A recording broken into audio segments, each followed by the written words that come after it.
For a country with a booming stock market and strong economic growth, homelessness should not be an issue in America, or even a big one. One would think that big cities like New York City, Los Angeles, Washington, D.C., Chicago, and Baltimore are safe and well taken care of, and every citizen who lives there has no problems whatsoever. But unfortunately, that's not the case. Homelessness has been a huge problem in America since the late 1800s. Some of the main causes of homelessness include loss of jobs, low wages, and poverty. For women in particular, domestic violence is one of the major causes. This problem has been set aside for many years, and politicians have not done much to solve it. About 553,000 people are homeless in America according to a study released in 2018. This includes 63,498 homeless people, 15,485 are families, and 22,899 are children. This makes New York City the most heavily populated with homeless people in America. Organizations like the New York City Human Resources Administration have programs such as the SODA program.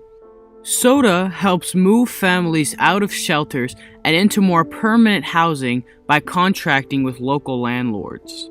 Some of the housing, however, includes apartments with homes without running water, functioning toilets, or heat. Another unlivable house in New Jersey. Another working woman who says the New York City Department of Homeless Services moved her out of a shelter and sent her here, where one November day, things hit rock bottom. That was the day that the toilet would no longer flush. So what do you do?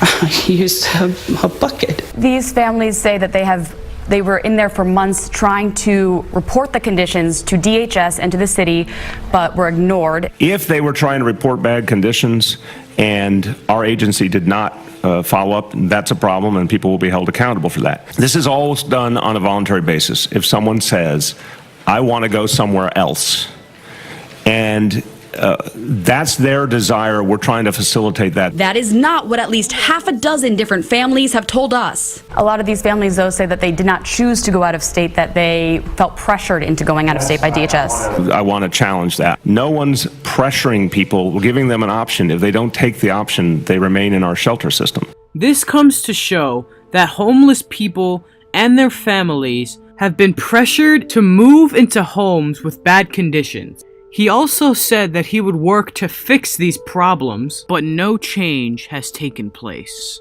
Homelessness has become an epidemic in our country, but there's a way we can fix that. If the SODA program wants to house all of these homeless people who were previously living in shelters, there needs to be an increase in low-income affordable housing for the city. These families are currently spending a lot of time trying to fix broken toilets and leaky ceilings instead of spending time on improving their lives or making sure their children are settled in a new school. If we can make sure these families are placed in homes with livable conditions, they will have a higher chance of being successful and have a lower chance of ending up back in a shelter. This is my vision. Let's help make it a reality.